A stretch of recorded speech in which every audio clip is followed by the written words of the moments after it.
नमस्कार दोस्तों, मेरे यानी डॉक्टर मुक्ता टंडन के यूट्यूब चैनल साहित्य आकाश रत्न में आपका स्वागत है।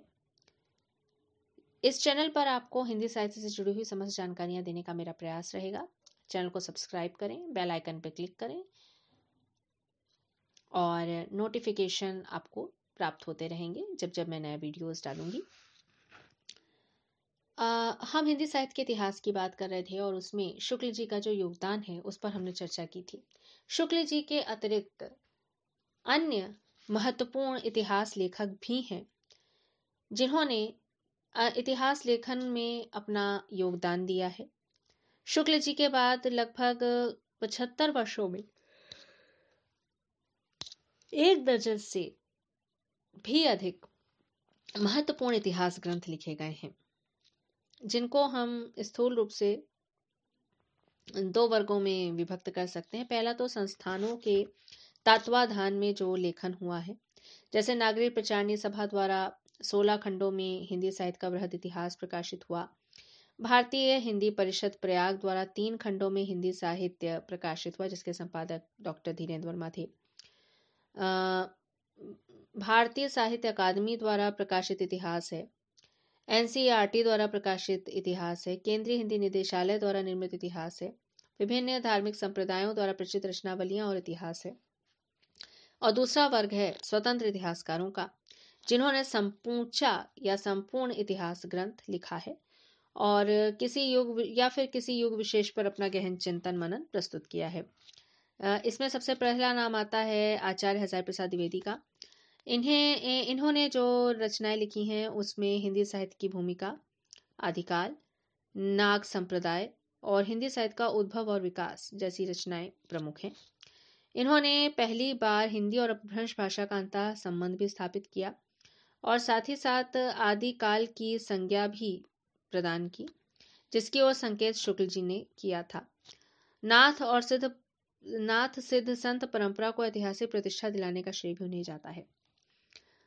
दूसरे प्रमुख लेखक में राहुल सांकृत्यायन का नाम लिया जा सकता है। उन्होंने आदिकाल को सिद्ध सामंत युग का नाम दिया। 84 सिद्धों की परंपरा खोज निकाली।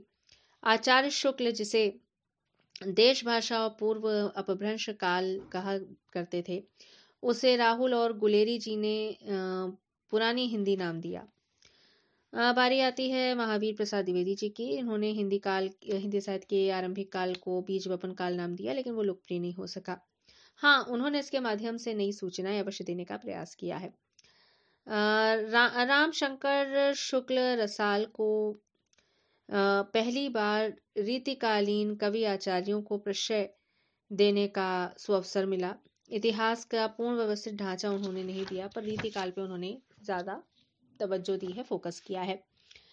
राम कुमार वर्मा ने हिंदी साहित्य का आलोचनात्मक इतिहास लिखा और एक नए प्रकार के युग विभाजन और युग निर्धारण को किया, जो कि शुक्ल जी से बिल्कुल अलग था।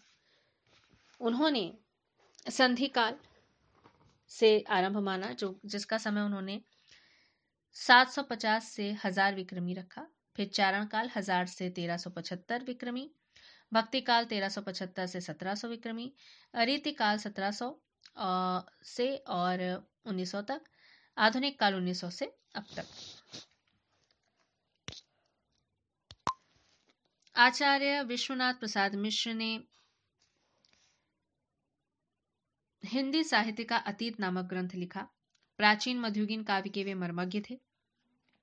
राम बहोरी शुक्ल और भगीरथ मिश्र ने संयुक्त रूप से हिंदी साहित्य का उद्भव विकास लिखा, जो कि 8वीं शताब्दी से 21वीं शताब्दी तक की साहित्य संपदा से युक्त है।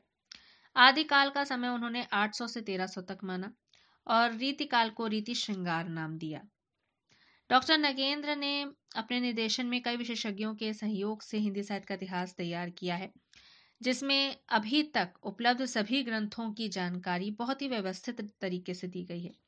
उन्होंने नई स्थापनाएं भी दी हैं। ऐसा नहीं है कि उन्होंने बाकी जैसा पिछला लेखकों ने लिखा है उसी को लेकर के उसी का कलेक्शन करके दे दिया हो, उसका संग्रह करके उन्होंने नहीं दिया है, बल्कि उसके साथ ही साथ अपनी नई स्थापनाएं भी प्रस्तुत की है। जैसे प्रथम हिंदी कवि के रूप में सरहपा की स्थापना, भारतेंदु युग और द्विवेदी युग के स्थान पर पुनर्जागरण काल और जागरण सुधार काल जैसे नामकरण।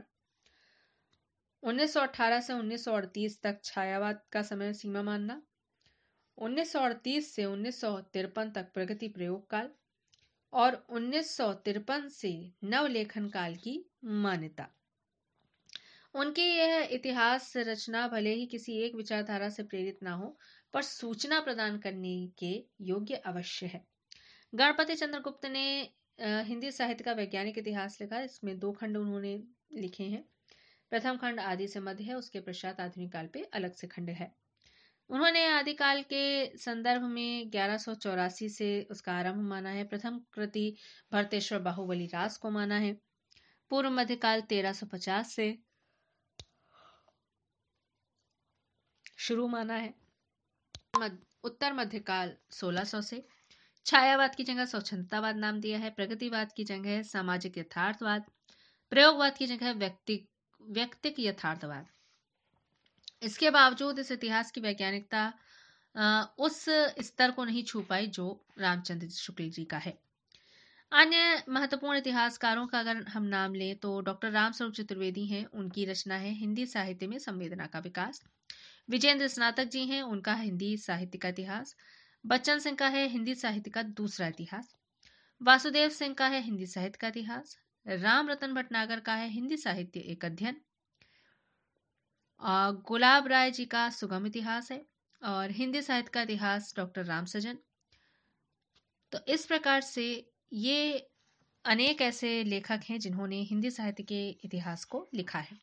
तो यह परंपरा बहुत ही लंबी है और अभी तक चलती चली आ रही है। इससे स्पष्ट है कि संपूर्ण इतिहास विकास को ध्यान में रखकर अनेक युगों, आंदोलनों, युग प्रवृत्तियों, कवियों, कृतियों, विचारधाराओं, भाषिक प्रयोगों को लेकर जो इतिहास ग्रंथ लिखे गए हैं उनकी संख्या 100 से भी अधिक है। फिर भी ना तो काल विभाजन को लेकर सब मतैक्य प्राप्त होता है, ना ही नामकरण को लेकर। तो इस दृष्टिकोण से कहीं ना कोई कमी अवश्य दिखाई देती है। परंतु इन सबके बावजूद हिंदी साहित्य के इतिहास को समझने के लिए हम इन ग्रंथों का सहारा लेते हैं, जिससे हम ये जान सकते हैं कि हिंदी साहित्य की हर प्रवृत्ति अपने युग विशेष को किस प्रकार से प्रकाशमान करती है। उन प्रवृत्तियों के आधार पर हम कैसे उस काल की सामाजिक, राजनैतिक, आर्थिक दशा को समझ सकते हैं।